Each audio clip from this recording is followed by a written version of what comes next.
Oke, assalamualaikum warahmatullahi wabarakatuh.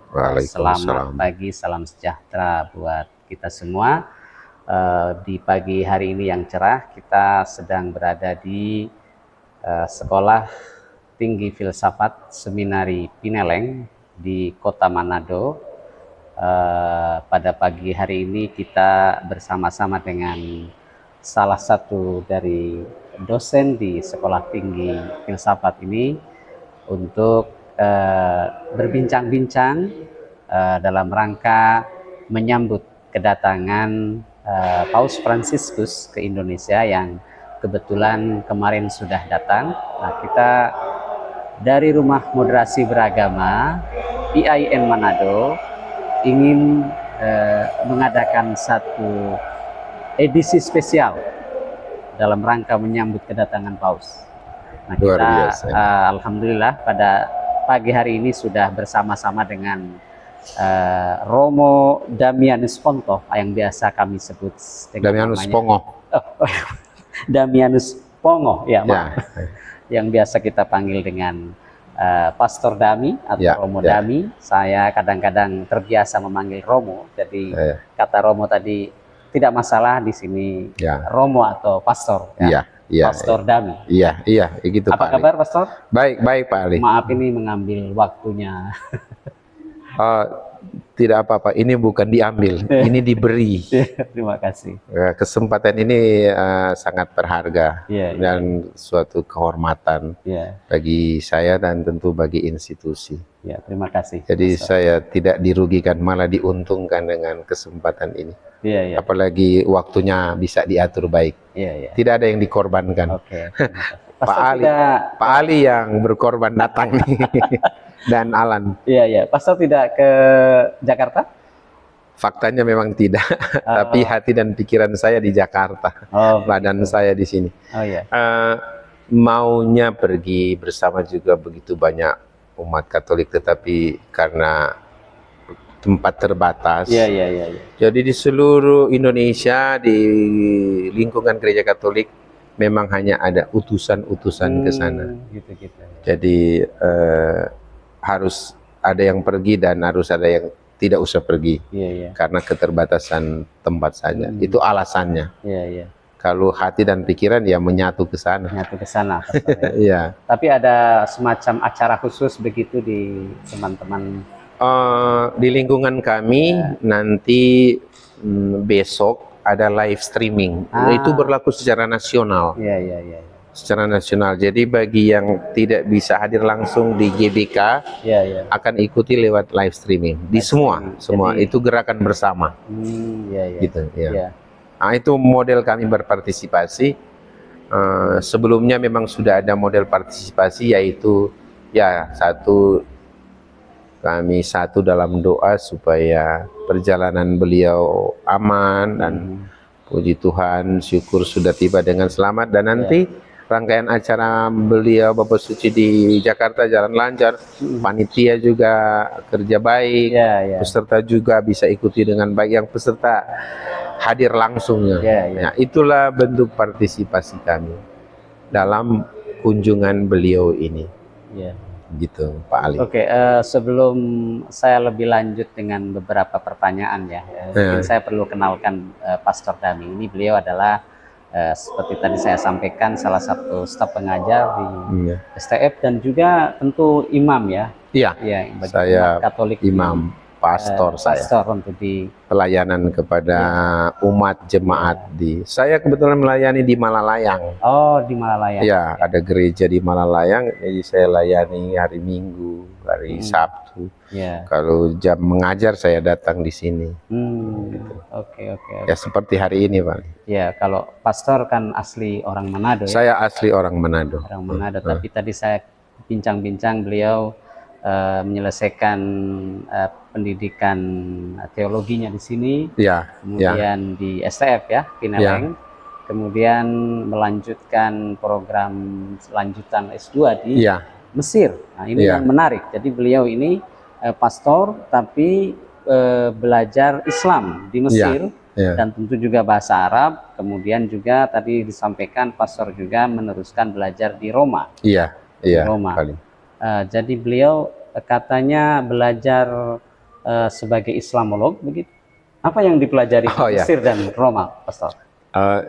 Jadi Islamologi adalah salah satu isi kurikulum, ya, kurikulum pembelajaran di Sekolah Tinggi Filsafat. Memang isinya itu. Ada mata kuliah Islamologi. Lalu supaya bisa mengajar dengan tepat tentang Islam, ya tentu harus belajar dulu tentang Islam. Nah, di lingkungan gereja Katolik ada satu sekolah tentang Islam, tentang bahasa Arab di Roma. Dan itu sudah, kalau tidak keliru, sejak tahun 60-an, 1960-an.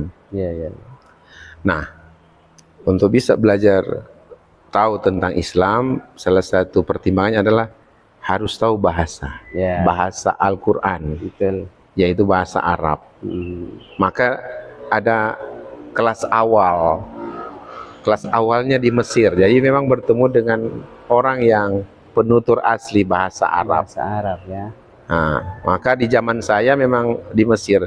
Sebelumnya memang pernah ada di Aljazair sekolah itu, pernah di Sudan, pernah di Tunisia, tapi kemudian berpindah-pindah, entah apa penyebabnya. Pernah dengar tapi saya tidak terlalu kuasai alasan pindah-pindah. Faktanya bahwa di zaman saya itu memang di Mesir. Nah, di Mesir kita memang belajar bahasa Arab, prakteknya. Lantas selesai di Mesir, kita lanjut ke Roma, di sekolah yang memang spesialisasi Islamologi dan bahasa Arab. Gitu. Jadi memang karena kebutuhan kurikulum di Sekolah Tinggi Filsafat bahwa harus ada pelajaran tentang itu. Karena itu saya distudikan di sana. Jadi tugas dari institusi. Jadi total sudah berapa lama sebagai pelayan di gereja Katolik?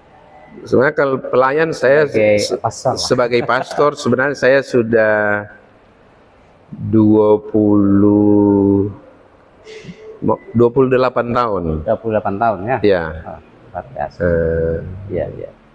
Lalu sebagai pengajar di sini saya sudah 20 tahun, tahun 2004. 2004 saya memang sudah pengajar di sini sampai sekarang. Dan sebagai pastor 28. Kalau sebagai pastor sudah 28. Dan selalu di Manado terus ya? Selama ini selama ini saya cuma di Manado. Ya mungkin terkait dengan tugas pastor di Manado ya. Mungkin bisa diceritakan tentang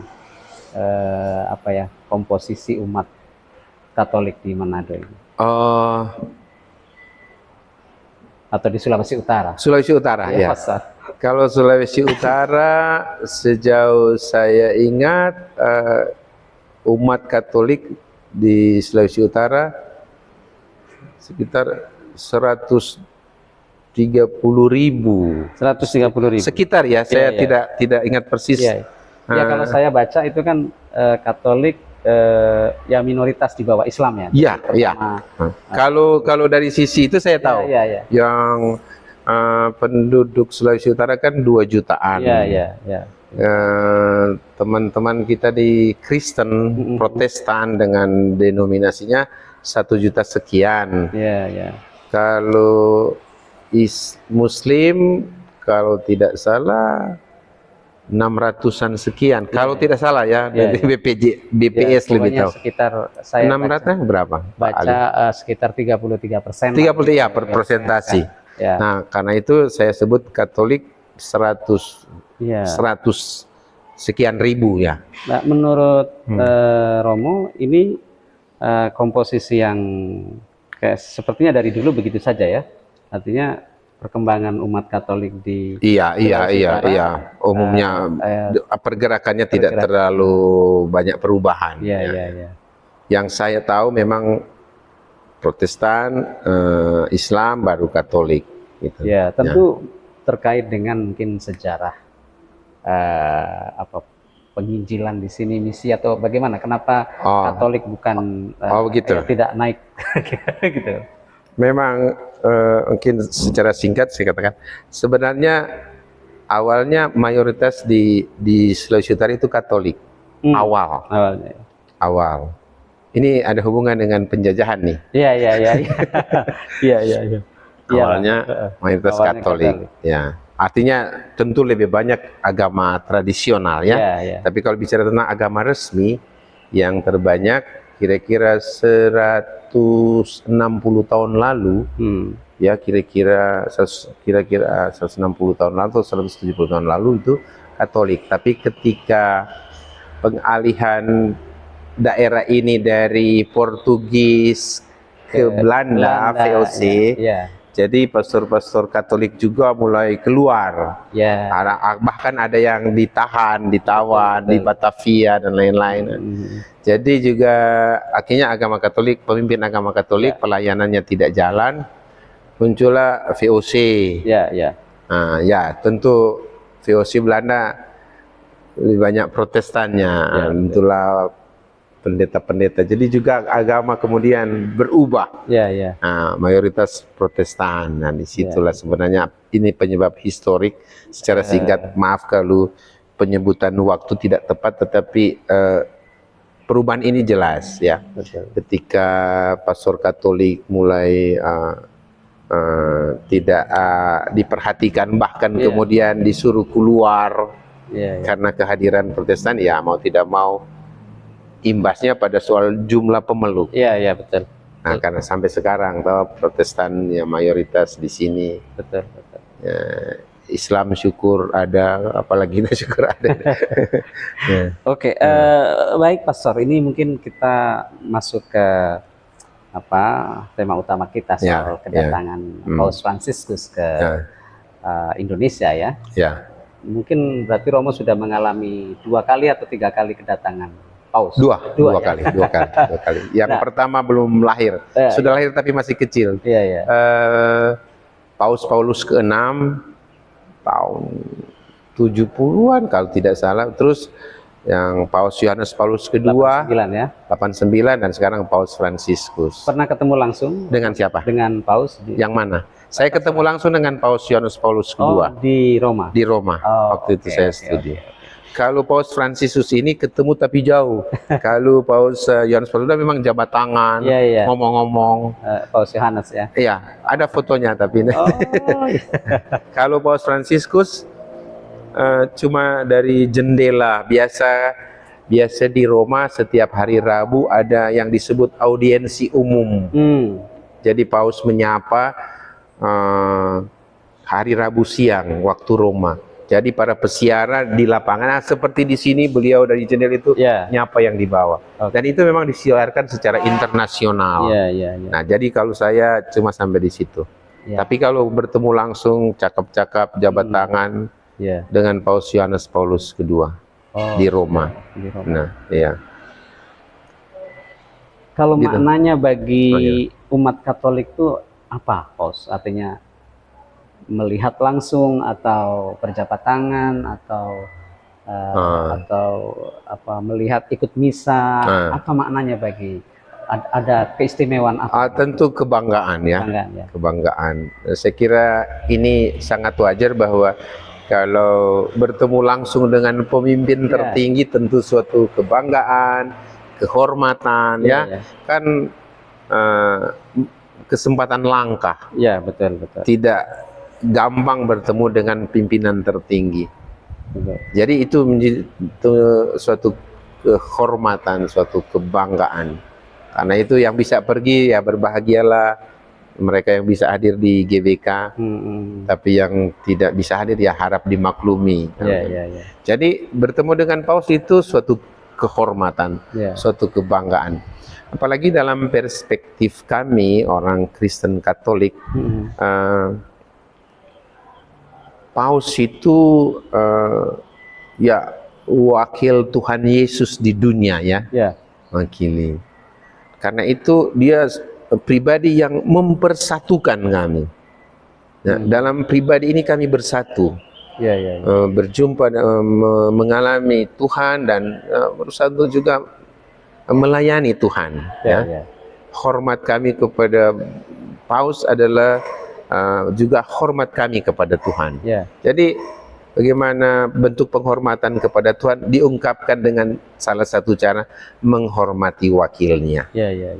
Dan itu tentu kalau mengungkapkan hormat itu dengan mendoakan luar biasa. Tapi kalau sampai jabat tangan, tentu ini istimewa sekali. Karena itu orang berbondong-bondong sampai kalau Pak Ali sana orang bisa nangis-nangis. Bapak suci. Bapak suci, apalagi dalam perspektif ini kan memang ada ayat dalam kitab suci dibilang engkaulah Petrus dan di atas batu karang ini aku akan mendirikan gerejaku. Nah, di perbendaharaan iman Katolik Alkitab Petrus, Rasul Petrus, dan kemudian kami lihat Petrus itu digantikan atau perannya kemudian dilanjutkan oleh yang disebut Paus. Sebagai pemimpin gereja. Jadi inilah sisi yang mungkin Pak Ali Alan pernah dengar, suksesi apostolik. Jadi keberlanjutan kepemimpinan. Kalau dulu bagi kami Tuhan Yesus memilih Petrus sebagai kepala dan leadership dari Petrus ini dilanjutkan oleh Paus Fransiskus. Gitu. Jadi itulah sebenarnya bilanglah keterangan sedikit sehingga kami tetap menghargai, menghormati. Dan kalau beliau sampai datang tentu suatu kehormatan karena dia harus pergi kemana-mana. Betul. Nah, kedatangan Paus Francis ini kan sebenarnya sebelum COVID, harus sebelum COVID. Ya dijadwalkan sebelum COVID. Iya, tapi karena COVID ya tidak bisa. Lalu sebagai manusia beliau juga bertambah usia, sudah pelan terpaksa pakai kursi roda. Kita lihat kan ada, waduh, jangan-jangan tidak bisa datang ya karena faktor kesehatan. Tapi syukurlah bisa datang. Kami juga senang karena apa? Harinya akhirnya tiba juga. Betul. Nah, ini kan rasanya bagaimana berarti? Satu bangga, satu senang, satu juga apa ya? Bangga, pokoknya kebanggaan sebagai orang Indonesia didatangi, yang kebetulan Katolik, didatangi oleh pemimpin dunia, pemimpin kita, datang di negaraku. Betul. Itu kan datang di rumahku. Ya, itu pemimpin dunia datang di rumahku. Sedangkan tokoh Islam yang mendunia kalian datang, saya juga senang loh. Rumahku ada tamu loh, ada tamu penting. Kemarin saya BKSAUA di Kota Mobagu dengan Ketua MUI, ya, dengan di doa saya doakan itu. Kami kan doa 6 pemimpin agama nih. Pas jam itu saya lihat dia, sudah mendarat. Terima kasih Tuhan bahwa negara kami dikunjungi oleh Paus. Negara kami loh dikunjungi oleh Paus. Banyak negara suka, tapi ada kesempatannya. Berarti kan berkat untuk seluruh bangsa. Itulah kebanggaan, kehormatan. Apalagi kalau lihat agenda nanti kan hari ini Paus bertemu dengan presiden, dengan tokoh-tokoh agama. Kalau lihat agendanya terus mau ke Masjid Istiqlal, terus ke terowongan perdamaian itu. Dengan kehadiran pemimpin agama Katolik, saya sebagai orang Katolik dan orang Indonesia senang, bangga. Dan tentu ada nilai-nilai plus lain nanti, percakapan tentang persaudaraan antar umat manusia.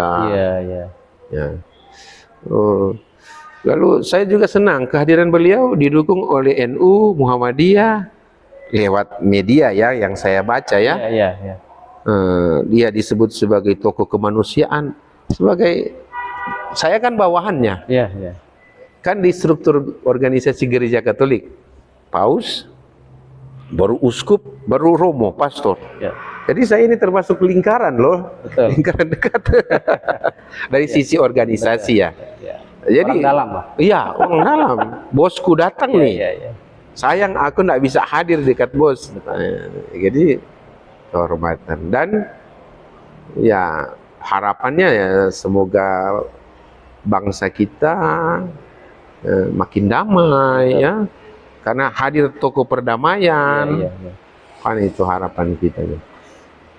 Ya, kemarin tuh Kompas sempat mensurvei ya, mensurvei responden seluruh, ya ada sekitar 500-an berapa responden yang disurvei tentang harapan mereka terhadap kedatangan Paus. Kira-kira Paus ini membawa misi apa yang kemudian ternyata ya jawaban yang tertinggi itu perdamaian, misi perdamaian, kemudian cinta kasih. Makanya kemudian tema kedatangan Paus ini kan apa? Compassion, faith, fraternity, and compassion. Ya. Oh ya, betul. Ya, mungkin bisa diulas, Romo. Ya. Apa ini yang ini ulas pribadi ya. Saya juga mengulas itu. Pertama, bagi saya, mungkin Pak Ali kan mungkin pernah dengar dokumen Abu Dhabi. Oh, oke. Ya, ini bukunya ini. Muhammad Ahmad Thayyib. Al-Azhar ya. Jadi sejauh saya mengerti, karena ini sudah ditandatangani, sudah menjadi komitmen bersama, maka ini harus disosialisasikan. Nah, salah satu bentuk sosialisasi atau implementasi dari dokumen Abu Dhabi adalah kunjungan. Kunjungan. Paus dan Imam Besar Al-Azhar sudah bertemu. Mereka sudah akrab, bersaudara, sambil tetap mengusung keunikan dan kekhasan masing-masing. Nah, ini harus dibagikan, ini harus disiarkan ya. Ini harus dialirkan. Nah, salah satu bentuk pengaliran persahabatan ini adalah Bapak Suci berkunjung ke negara-negara dan bertemu dengan tokoh-tokoh agama untuk mengatakan bahwa, dan ini isi dokumen ini, dialog berarti berjumpa. Dan itulah istilah encounter, perjumpaan. Nah, dialog itu harus ya seperti ini. Saya dengan Pak Ali sekarang lagi berdialog nih. Kalau kita boleh WA, tapi itu di dunia maya, di dunia nyata. Ini. Nah, Pak Ali datang dengan keunikan, dengan kekhasan, aku juga ada di sini. Tapi kita bisa duduk bersama, kita bisa saling menyapa, bersahabat. Pesannya itu sebenarnya ada di situ. Jadi Bapak Suci datang, dia harus datang memang. Bertemu dan menyapa, dan tetap tidak usah menghilangkan kekhasan dan keunikan termasuk agama. Kita bertemu sebagai manusia. Karena itulah fraternity. Jadi kalau persaudaraan. Iya, persaudaraan. Jadi begini Pak Ali, bagi saya ya, ini faith, fraternity and compassion. Pertama, kita semua orang beriman. Berarti agak beriman Katolik, Kristen, Hindu, Buddha, Islam. Ini beriman. Lalu kita semua ini saudara, tinggal di Indonesia yang sama, kita juga mendapat sinar matahari yang sama, hujan yang sama. Kalau bencana juga kita sama, kita semua kena COVID misalnya. Kita juga agak gerah dengan situasi politik yang sama.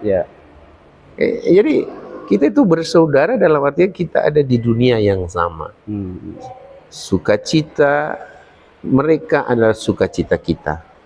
Susah mereka, susah orang kecil adalah susah juga tokoh-tokoh agama. Jadi kita memang diikat oleh persaudaraan ini. Nah, terhadap realitas yang memang belum sempurna, belum ada yang sempurna di atas muka bumi ini. Politik belum sempurna, ekonomi belum sempurna, sistem apalagi juga mungkin juga sistem pendidikan belum sempurna, termasuk juga praktek beragama belum sempurna. Nah, terhadap ketidaksempurnaan, apalagi ketidaksempurnaan yang betul-betul dalam arti melukai, miskin, perang, bencana alam, pengungsi, sikap apa yang bisa kita ungkapkan sebagai orang faith itu beriman? Ya, ya. Satu, tentu kita tidak akan menyalahkan, tetapi justru kita harus berbelas kasih. Compassion. Jadi saya melihat dalam arti itu, compassion kepada korban ketidakadilan, para pengungsi, korban perang, korban bencana alam, korban hukum yang tidak berpihak. Penganut agama terpanggil untuk bela rasa. Bela rasa, ya. Bela rasa, ya. Ini solidaritas sesama itu yang menderita. Dan itu saya kira panggilan utama kaum beragama. Ya. Dan saya belajar Islam toh, jadi di Islam kan ada itu apa? Rahmatan lil alamin, tapi yang praktiknya itu ketika apa itu? Sorry. Ketika puasa zakat. Zakat. Ya, zakat. Itu kan bahasa kaum muslim. Kami juga ada itu aksi puasa pembangunan. Ya. Dana itu untuk apa? Duafa kan? Duafa, ya. Itu kan karena bela rasa, peduli, saudara. Kami juga ada. Jadi praktek itu sebenarnya ada di mana-mana, hanya bahasanya berbeda. Tapi esensi dari praktek itu option for the poor, keberpihakan kepada. Dan setiap agama saya kira dipanggil untuk itu. Betul. Pak yatim, istilah sangat islamik loh. Yatim, piatu, janda, ya, orang-orang kecil gitu. Nah, saya sungguh percaya misalnya teologi Islam, untuk apa sholat kalau tidak perhatikan setuju Pak? Ya, orang miskin kan mesti dipraktekkan. Betul. Itu ya, antara ibadah dan amal. Betul.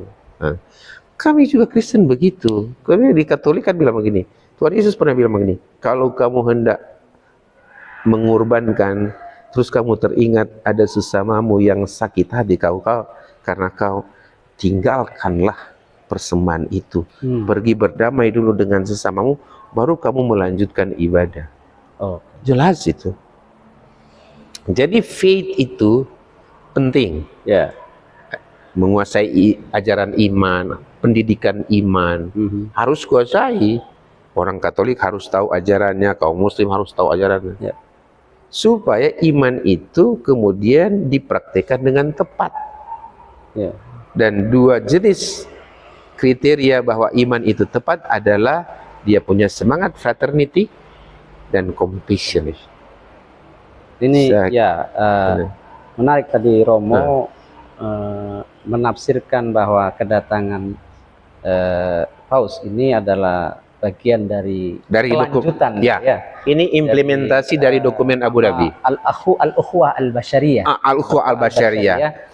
Bersaudara persatuan kemanusiaan. Al-Basyariyah. Terima kasih bahasa Arab. Saya tahu bahasa Arab tapi sudah hilang. Al-Ukhuwah Al-Basyariyah. Al-Basyariyah istilahnya. Ini mungkin ya yang sangat penting yang banyak saya lihat memang review, artinya dari teman-teman yang mereview kedatangan makna umumnya mengungkap ini. Dan ya saya kira juga termasuk sosok pemikiran Paus ya yang saya membaca salah satunya bahwa beliau mengatakan tentang Tuhan misalnya. Beliau mengatakan bahwa Tuhan universal, bahwa ada universalitas Tuhan di sana.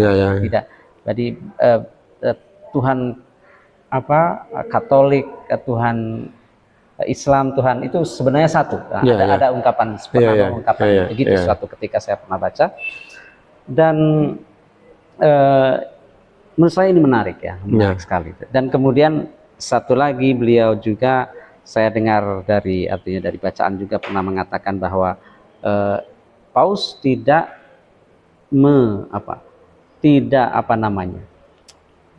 menganggap misalnya LGBT ya, misalnya LGBT sebagai kejahatan, bukan kejahatan, tetap diterima sebagai persaudaraan dan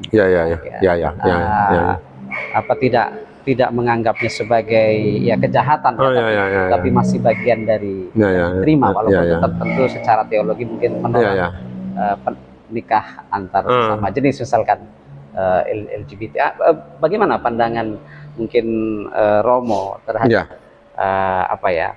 Tentu juga saya kira Paus juga terkait dengan apa keyakinan beliau, pemikiran beliau tentang tadi pluralisme apa itu, saya kira juga terkait dengan apa ajaran atau ya konsili di gereja Vatikan ya, gereja Katolik yang mengatakan ada keselamatan bagi agama lain atau betul. Nah itu saya pengen tahu lebih dalam, Romo, mungkin bisa mengungkapkan begitu. Saya mulai saja dari yang terakhir, Pak Ali. Jadi banyak dokumen, tetapi saya sebut salah satu dokumen saja hasil Konsili Vatikan kedua. Namanya dokumen Nostra Aetate. Nostra Aetate nomor 2. Rumusannya begini. Gereja Katolik mengakui yang benar dan suci dalam agama-agama lain. Mengakui yang benar dan suci di agama-agama dalam agama-agama lain. Itu kalimatnya, atau bahasa, ada juga ungkapannya bahasa lain. Gereja Katolik tidak menolak yang benar dan suci dalam ajaran agama-agama lain. Itu satu. Dari masih banyak dokumen-dokumen yang juga nadanya sama, tapi intinya itu. Jadi kemudian secara institusional dalam ajaran resmi gereja kami mengakui yang benar dan suci dalam agama-agama lain. Nah ini statement Nostra Aetate nomor 2 itu. Maka tugas kami sebagai orang Katolik cari tahu apa yang benar dan suci dalam agama lain. Karena itu saya taruh dalam konteks filsafat atau kemudian Islamologi, itu suatu pencarian kami. Ayo kita pelajari agama Islam. Karena dokumen menyuruh kami untuk mengakui, tidak menolak yang benar dan suci. Mengakui itu maksudnya bagaimana? Mengakui bahwa itu bagus. Tidak mengaku bukan berarti oke, mari kita peluk itu, bukan. Tapi mengakui bahwa misalkan itu bagus, itu suci. Islam ajaran ini ya itu benar, gitu. Ada itu suci. Itu suci, itu benar. Contoh ya, saya mau katakan di mata kuliah saya. Luar biasa praktek di balik praktek sholat kaum muslim. Apa itu? Mereka hendak mengabdi Allah, tiba waktunya. Yang lain silahkan tinggalkan. Perang pun dihentikan. Itu benar. Betul. Luar biasa ajaran ini. Hebat. Apakah saya akan memeluk agama Islam? Ya itu persoalan lain. Tapi jadi dalam paradigma mindset itu harus tumbuh dalam diri seorang manusia. Bahwa kita harus dengan fair mengatakan bahwa itu bagus, itu suci, itu agung. Saya juga ajarkan, saya praktek. Tapi benar begitu juga kan? Iya, benar. Benar itu. Itu ada kebenaran, benar itu. Keselamatan. Iya, benar itu. Dan suci. Bahwa saya kemudian berminat, itu urusan lain. Itu urusan lain. Bukan berarti kalau saya katakan itu benar, bukan berarti saya penganutnya, bukan. Ini dari sisi filsafat nih. Saya sebut luar biasa praktek puasa mereka. You bayangkan ya, saya tanya anak-anak, kamu mampu menahan lapar, haus, dan dorongan seksual menurut ajaran Islam sejak matahari terbit sampai matahari terbenam? Luar biasa sacrifice ini. Ya. Ajaran ya, bahwa praktek ya walahu alam. Ya tak? Setuju, Alan? Betul. Luar biasa ajaran ini. Jadi Islamologi kita memang dari sisi filosofis memang. You percaya atau tidak percaya itu bukan urusan saya, tapi dari rasio kita sampai pada pengakuan bahwa bagus, benar itu. Apakah saya penganut? Itu urusan lain. Dari sisi filsafat. Ya. Dan ini kan artinya tidak hanya Islam saja, memandang semua. Tidak. Kalau ada kan juga di mata kuliah ini ada juga ekumene, itu pastor lain. Ayo kupas tuntas ajaran mereka. Untuk sampai pada kita menemukan value, nilai. Nah, Hinduisme kami belajar itu, Buddhisme, apa yang karena itu dokumen Nostra Aetate, Gereja Katolik tidak menolak apa yang benar dan suci. Memang ada kalimat selanjutnya. Karena itu Gereja Katolik mengajak semua pihak untuk melupakan yang sudah-sudah.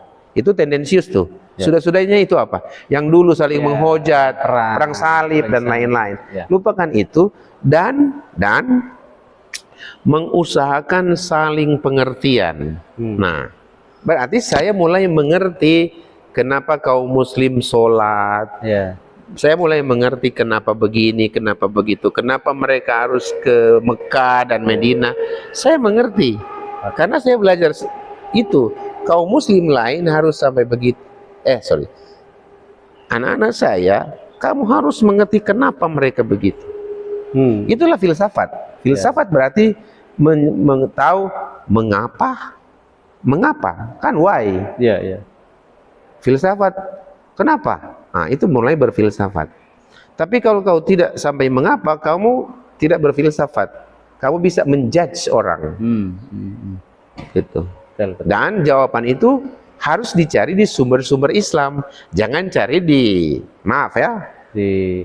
YouTube, di medsos yang tidak bisa dipertanggungjawabkan secara akademik.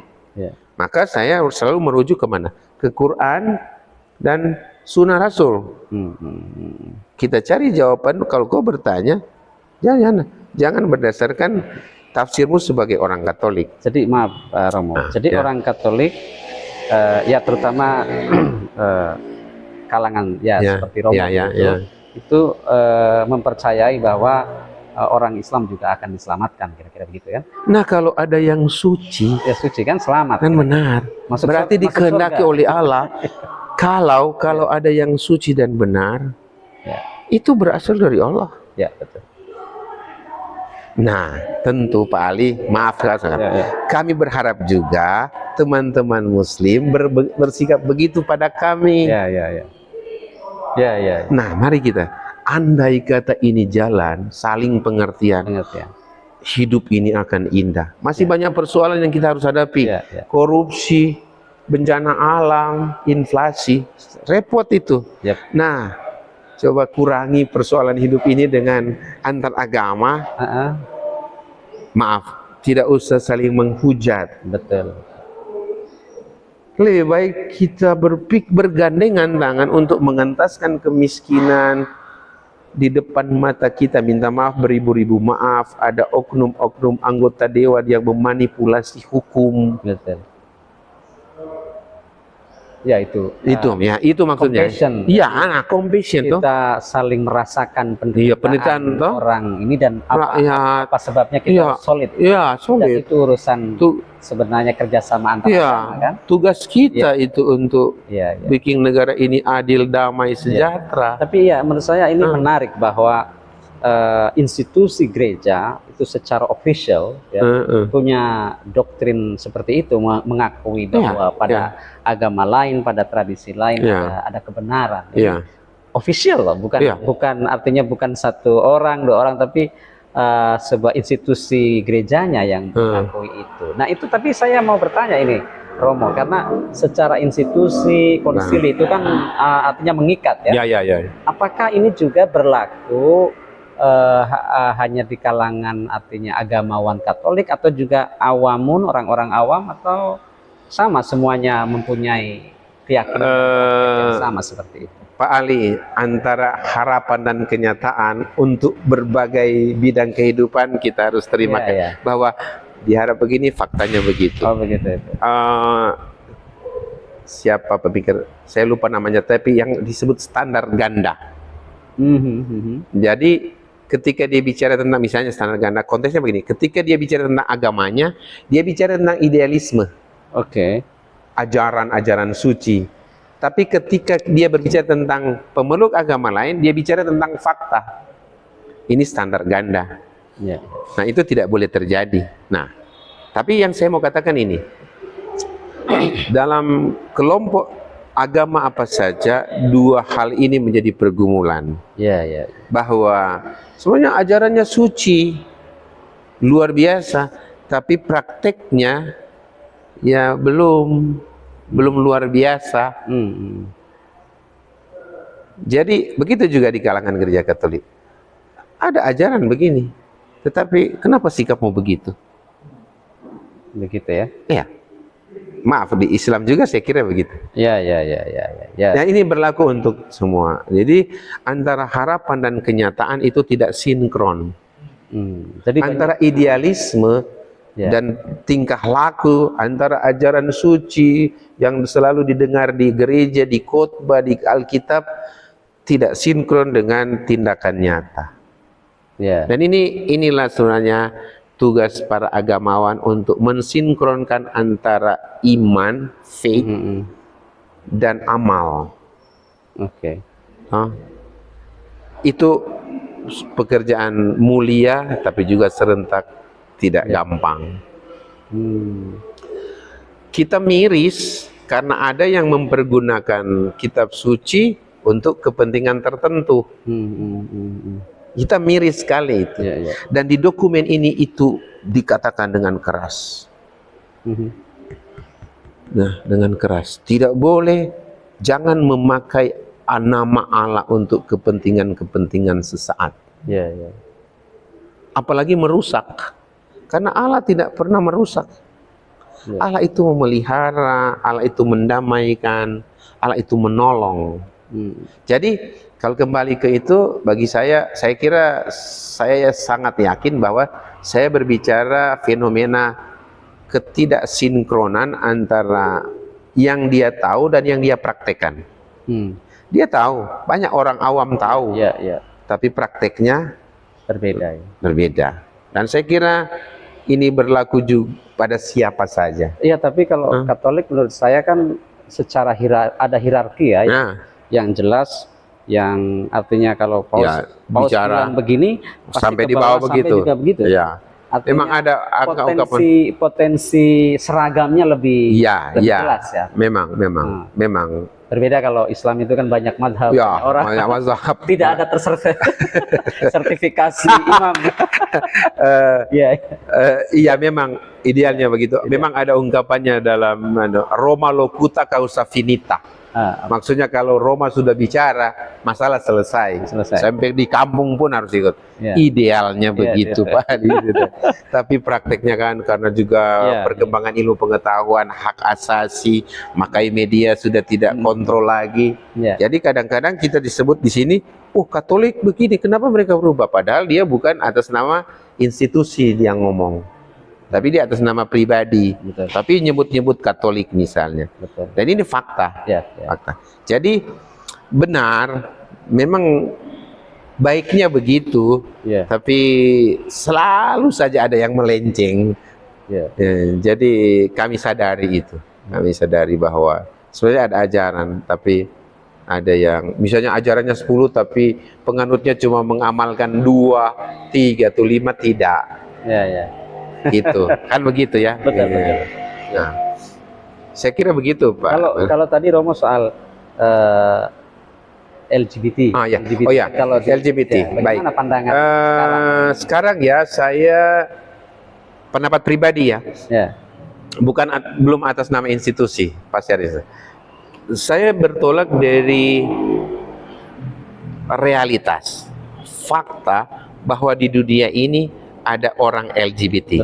Setuju secara objektif bahwa mereka ada, mereka eksis, Bahkan baru-baru di pembukaan Olimpiade di Paris itu terus mereka merekayasa itu perjamuan kudus dengan tampilnya LGBT. Jadi secara konkret ada orang yang entah apa penyebabnya sekarang menjalani hidup LGBT.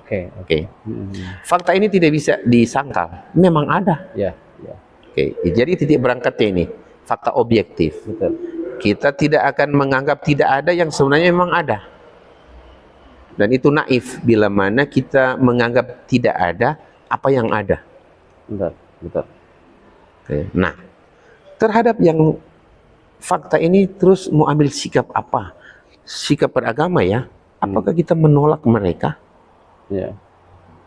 Jangan sampai kita tampil seperti nabi dari dunia anta berantah. Terus mereka ngomong, lu siapa? Jadi bagi saya sikap compassion adalah sikap tidak menghakimi, no judge, tidak menghakimi, tidak menganggap mereka berlumur dosa. Tidak. Kita salah satu sikap iman adalah pertama-tama ya, saya bilang pertama-tama menerima fakta ini. Karena memang ada. Bahkan hukum sipil mengakui itu kan, di beberapa negara sudah mengakui pernikahan sipil. Jadi sekali lagi fakta. Kendati kita menerima fakta ini dengan jeritan. Kita menjerit menerima fakta ini.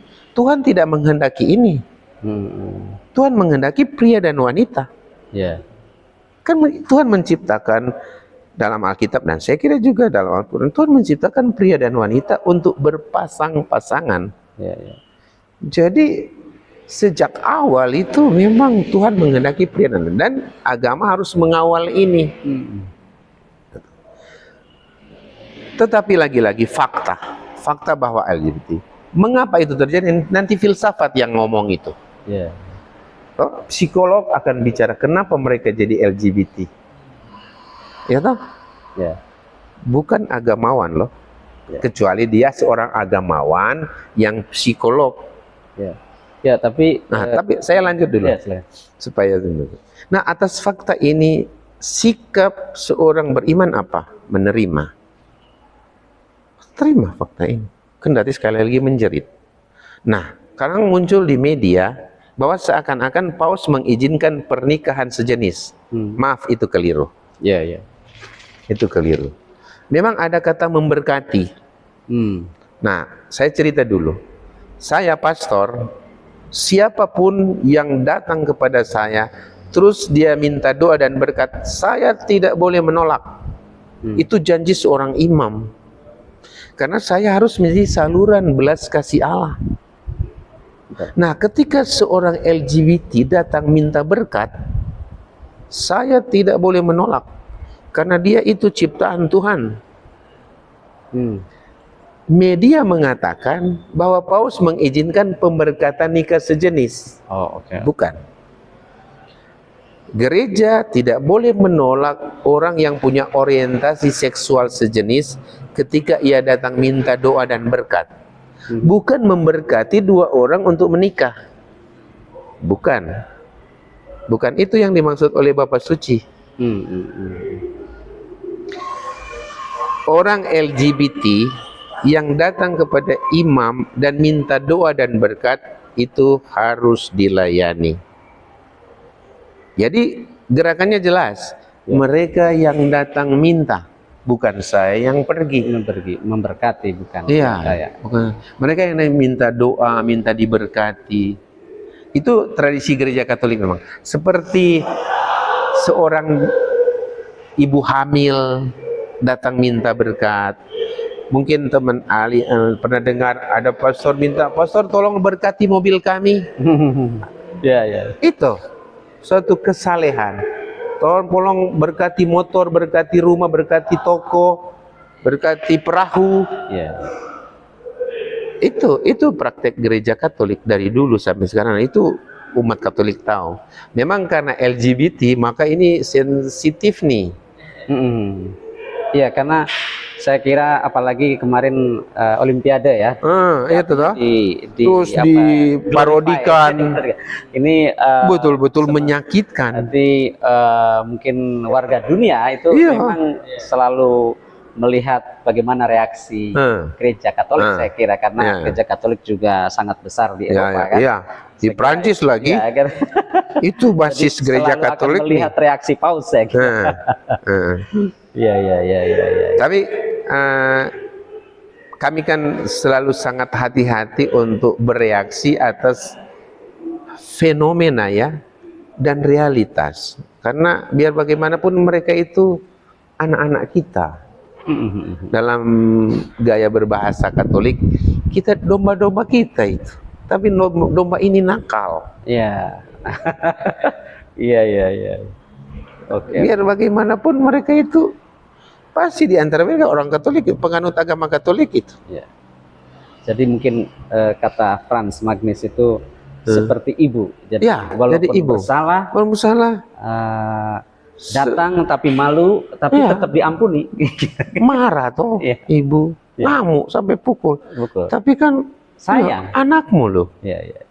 Terus anakmu dibuang. Begitu juga kalau kita bicara secara mondial. Ini manusia itu anak bumi loh, anak bumi. Bahwa mereka itu memang nakal.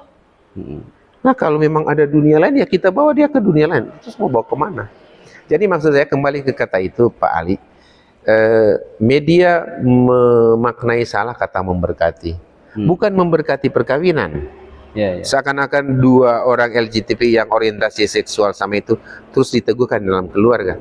Tidak, kami gereja Katolik belum mengakui itu. Tidak mengakui keluarga sesama sejenis. Tidak. Atau kalau mau boleh belum. Walahu alam. Tidak tahu 10 tahun depan. Tapi sampai sekarang tidak. Sekali lagi tidak. Untuk sebagai suatu institusi keluarga, sel masyarakat. Itu pertama. Yang kedua, saya terangkan meluruskan sebenarnya maksud dari Bapak Suci. Memberkati dalam artian ketika dia datang minta doa dan minta seorang romo memberkati. Tapi memberkati pribadinya, bukan memberkati persekutuan pernikahan. Itu yang benar. Nah, media hanya menangkap, wah, Bapak Suci dan Gereja Katolik sudah merestui pemberkatan nikah sejenis. Ini menyimpang. Gitu. Jawab. Oke, baik. Mungkin ini Romo, karena saya kira tadi Romo sudah menyampaikan ya, kedatangan paus itu penting sekali. Tapi mungkin harapan Romo atau mungkin umat Katolik terhadap kedatangan paus, terhadap mungkin masa depan hubungan antar agama atau antar peradaban, mungkin khususnya di Indonesia, mungkin apa?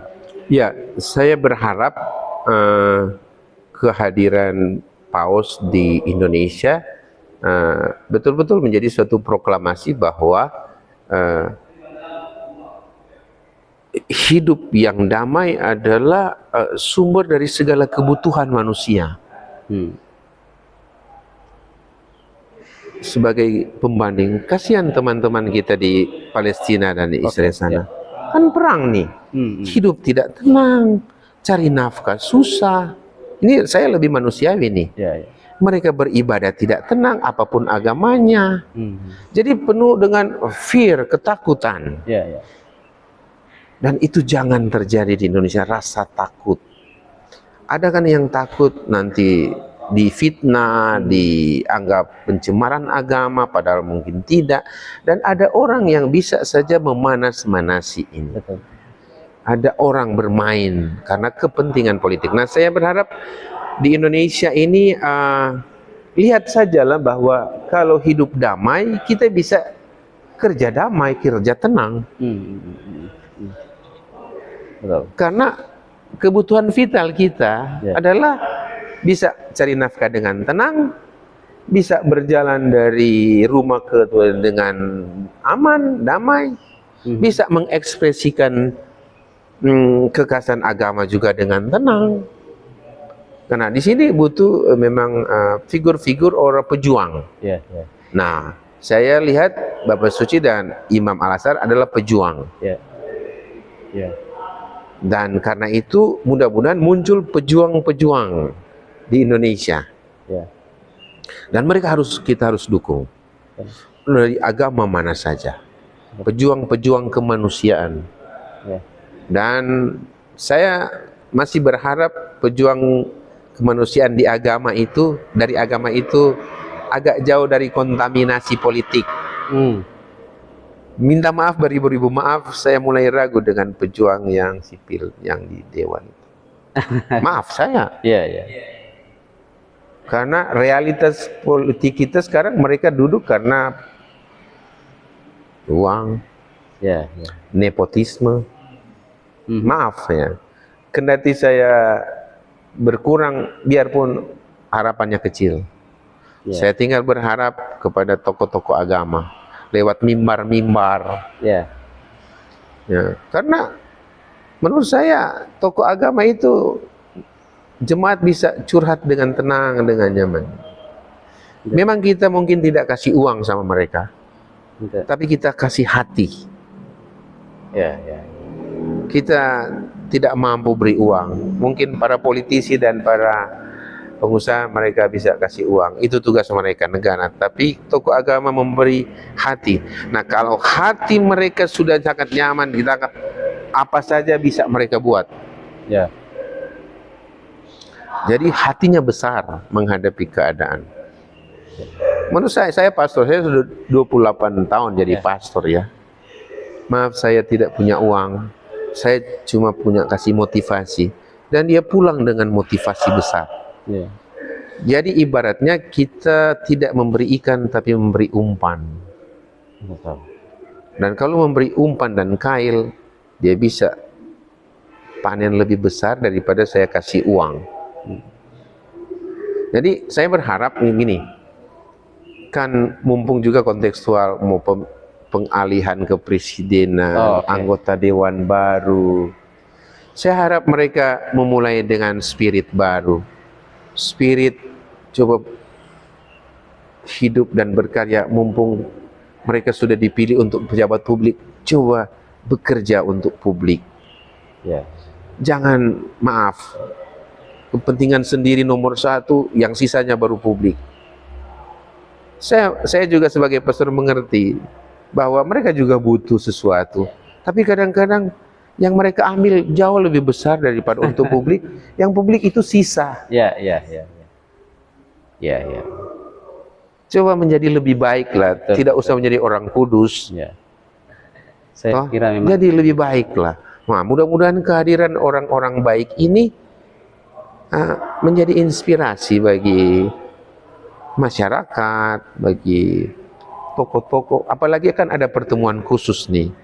Coba buka hati, bahasa kami, coba bertobatlah. Kamu sudah dapat gaji besar dari rakyat, rumah, fasilitas. Kan lagi heboh di medsos, Bapak Suci naik Innova, kan tinggal di kedutaan. Bagus dong, Luhut bilang, ini menjadi contoh bagi kita. Bagus dong. Nah, pada waktu yang sama medsos kita lagi heboh dengan Kaesang naik jet pribadi ke mana.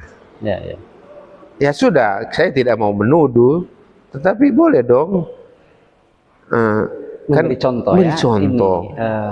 Saya jujur ya, maaf ini mungkin sudah melenceng ke sana kemari. Saya jujur senang dengan Jokowi, dalam ini tokoh penuh harapan. Salah satu yang saya dengar, dia kalau bepergian tidak pakai sirene dan lain-lain, tidak menyusahkan rakyat kecil. Saya harap itu, karena kadang-kadang kita di sini, maaf ya, sudah macet, orang sibuk sana, tiba-tiba dari belakang, ujung-ujungnya lihat orang kawin, dan kadang-kadang agamawan. Jadi seperti sangat arogan dengan jabatan. Jadi feodal, jadi penjajah di negeri sendiri. maaf. Ya. Tentu tidak semua. Tapi memang betul. Betul. Memang. Kan dalam aturan yang harus kita beri jalan pertama siapa? Ambulans dan kalau tentara untuk bela negara. Ya. Sejauh saya tahu ya. Pejabat yang memang untuk bela negara. Kadang-kadang kan jujur saja di lapangan cuma pernah pulang rumah atau cuma sopir.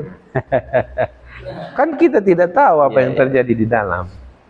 Oke. Jadi itu saya harap dengan kehadiran Bapak Suci, biar setetes embun di tengah kekersangan politik kita, dia memberikan kesegaran bahwa menjadi pemimpin itu sebenarnya peluang, kesempatan mulia untuk membantu orang lain.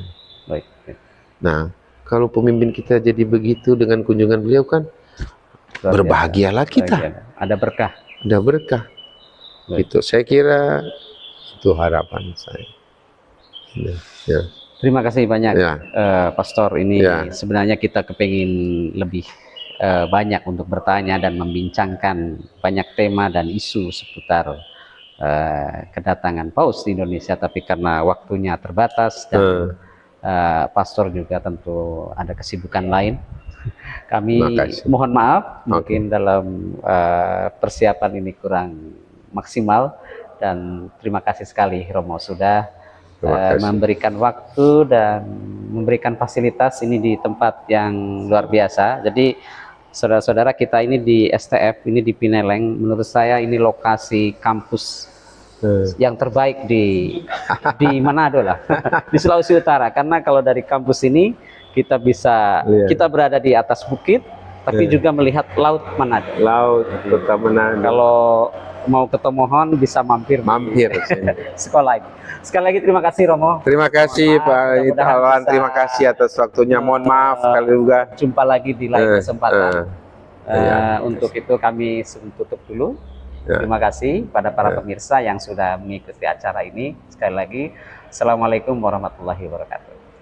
Salam sejahtera semua. Shalom, selamat sejahtera. Thank you ya. Aduh, terima kasih.